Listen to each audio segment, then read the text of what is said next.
Hey everybody, Barry here again. I had a pretty decent job on my hands for this week. I'm going to strip and redo an LS harness to make it a standalone for the engine and transmission for a guy who's got a mid-90s Chev truck and putting a 5.3 in it. So it should be a bit of fun. This is what we have here. It's the complete harness. This is what I showed in the last video I did. A lot of unnecessary stuff in here like headlights and all that stuff. They took the whole unit. So let's get it sprawled out and see what we got here. Now that is a lot of wire. Right down to the end here.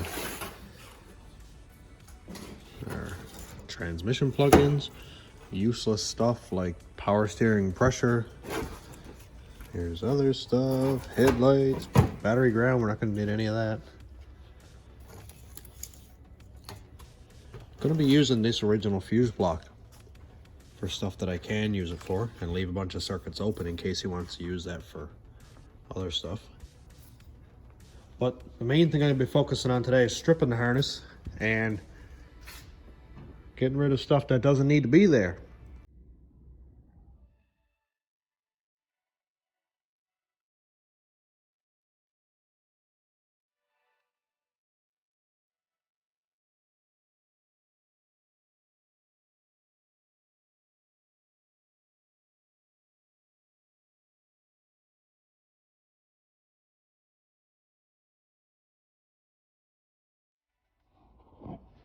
What I'm going to do is any wire that I have to remove, ones that I know I have to, like obviously this single light wire and all this junk here, I'm going to cut the connector off, put a piece of painter's tape around it with an X on it. That way I'll know that when I start stripping all this here, I can immediately pull those wires out. That'll get rid of, well, it'll save a lot of time rather than trying to find what wire goes where. And that way then I can start at this end. I can depin the PCM connectors here and pull the wires out until each sensor that I don't need or each connector that I don't need is eliminated. Then I'll be left with everything that I do need.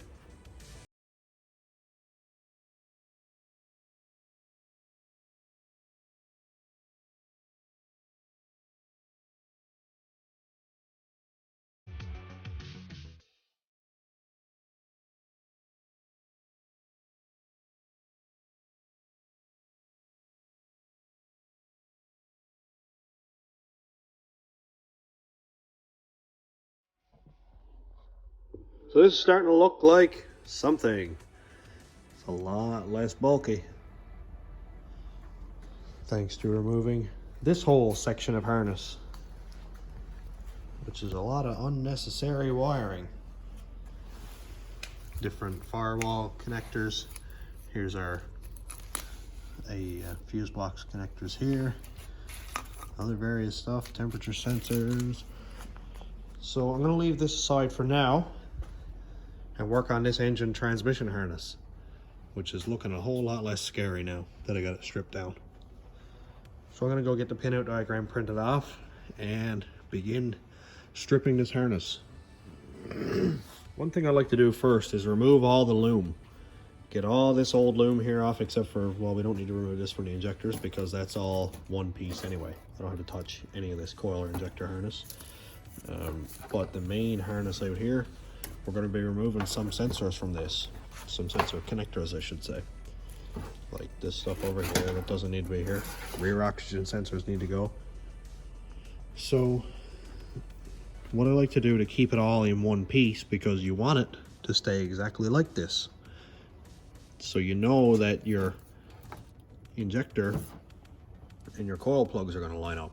So what I like to do is when I remove loom and tape, run a piece of painter's tape around the harness here, run it around here and on this junction here, so that each set of wires stays in its correct orientation. Because if you stripped every wire out of this, it would go straight from that connector straight, and you'd have no junctions, you'd have no branches off, and you'd kind of have to guess where they go. And I'm not one to be playing the guessing game. So let's get all this stripped out and I'll print off that pinout diagram. Here is our pinout diagram. This is for the PCM. This is our blue connector, which is here, and then our red. There's a few pages in. I'm not exactly sure where. Oh, right here. Red. Where I got this information from is lt1swap.com. A very well-known site, but for someone who don't know, this is an absolute lifesaver. So what we do is go in over here, wiring harness modification, and then pick which PCM you have. 9907 Vortec 485360. That's where we are. And then what you're looking for is you look down through the list. There's AAC, drive-by wire, all that fun stuff. One we're looking for is right here. PCM connector pinouts 99 to 02. This is for blue and red. 03 to 07, which is the electric throttle, is blue and green, so we're not into that one. So we click on right here, and here it is in color. Of course, mine is just in black and white. So I'm going to go through and highlight what I need to highlight here. So anything that's highlighted in light blue is wires that are needed and go to an external connection for standalone. That would be like our tack signal and vehicle speed sensor, that kind of thing. Anything that's yellow is anything that can be removed from PCM, is not needed. That would be stuff like EGR, anything that you're not going to be using like that, rear oxygen sensors, that kind of thing. And anything that's you're using, if you're using an non-electric automatic transmission, you can get rid of this sensor, the wires that are highlighted in red. That would be the ones that are over here. That's like shift servos, fluid pressure switches, that kind of thing. So if you're using a Turbo 350 or a Turbo 400 or something, you don't need those. If you're using a 4L60, you do need those. Another thing, if you're using a manual transmission, you don't need these wires, obviously, because you're shifting your own gears. So because this is a 4L60 truck, I'm going to ignore these and keep those in the PCM. So I'll go through and highlight each one, and then we'll come back to showing how to depin them from the plug. Another really good piece of information here is a schematic on how to use the stock fuse block, which would be the one that we have over here in the box. So how to use this stock fuse block to control your PCM and your ignition and all that stuff, so you don't have to go using an outside, you know, like a little small fuse block or whatever. So that one's really good, which wire to use here and stuff. Another one that's really good to know or to have, OBD2 diagnostic port wiring. So pin 2 is your serial data, pin 4 and 5 are grounds. It says only pin 5 is needed usually, but I hooked up pin 4 and 5 just because I didn't want to go back and do it if my scan tool wouldn't connect. And then here's battery from 12 volt. So that's easy as that. We can see here that we have everything highlighted that needs to be removed. And you can see that we're going to take out a lot of wires. When I did my manual transmission harness for the rat rod, it was like a pile of wires came out. I think it was like 40 something wires. So what I can do now, start stripping this loom, and I'll depin every wire from this end first and just pull each wire back through. And as we start pulling wires off, we'll see plugins start disappearing, and then the harness will start looking a lot prettier. So I'm going pretty in-depth into this. So for people who have already done this 4, 5, 6, 7 times, it's going to be pretty repetitive. But I'm making this for somebody who potentially may have never done it before and would like to try it yourself, because that was me like last year. So if you like the flow of information, let me know. If it's too slow for you, give me a thumbs down. If you like it, give me a thumbs up, and subscribe if you want to keep watching. So I'm going to go ahead now and show how to disassemble this connector, because you got to pull the pins back through, but if you just start pulling on wires, you're going to break stuff. So let's put a connector in the vise, see what we got. We got one nipped in here now, and you can see there's a tab with some ridges on it. Same on the other side. So what you have to do is sort of pinch them together and lift up on them. Sometimes a little bit of leverage helps. Try not to nip any wires or anything. I got it off, broke one tab off, but it's not serious. You can see here how they lock down into place. A lot of times these aren't even necessary. They just look a little bit better, I guess. And the bottom side, we can see a little tab in here and a little tab on this side down here. What we have to do is hook a little screwdriver in right here and push in on the lock while pulling up on the connector. And you can see here that it unlocked. And then same thing on the other side. And it's probably going to lock the other side on me now, but oh, here we go. And off it comes. So here we can see our little lock tab that we had to push on. Like that. And now we can plainly see all of our pins. This is just a test one. So we can see our pin is right here. And right here, if I can get it to focus, here we are.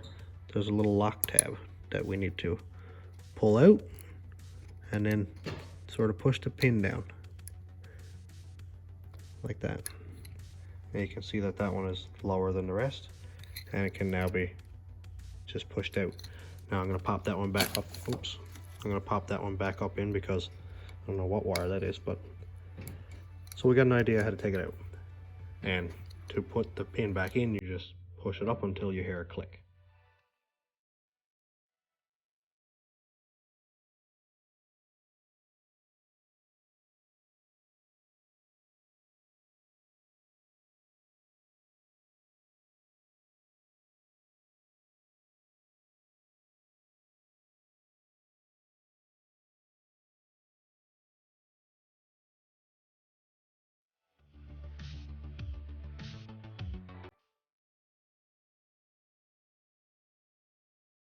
I got most of the loom taken off.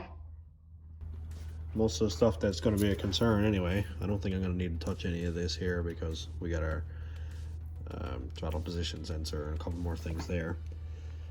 Coil pack is here. I don't need to remove that. Don't need to remove anything from the injectors. Probably this one because I'm pretty sure that's EGR, so that might have to be stripped yet. But the main stuff is all stripped off. So I'll start depinning and pull.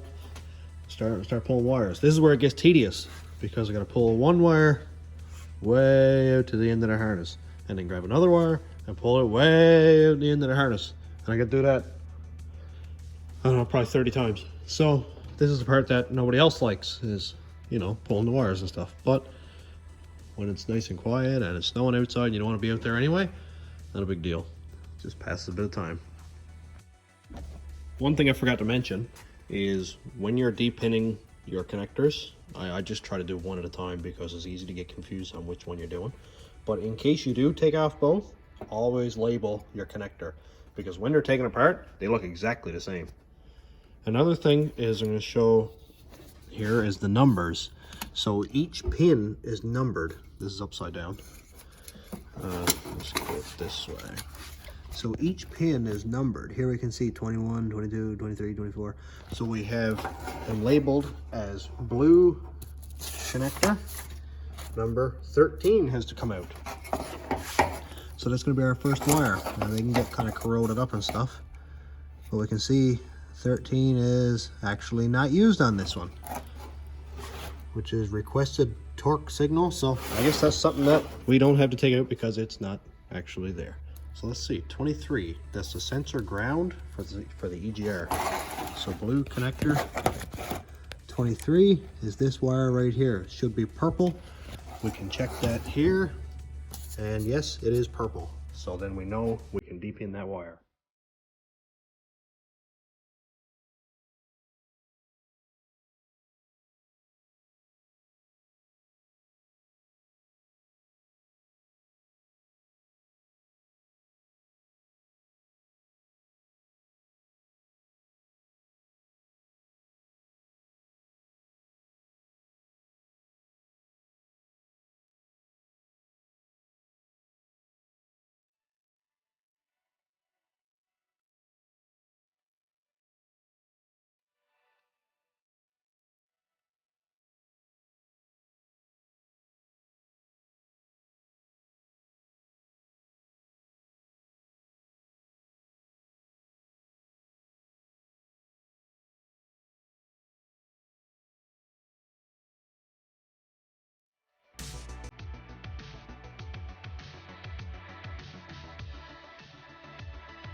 It is tedious work, but we're down to this bundle of wires here, which have to be strung out and pulled out from this whole harness.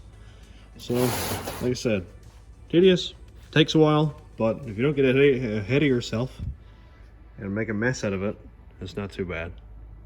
And the nice thing about it is after all this is pulled out, you're left with your complete harness that is nice and usable.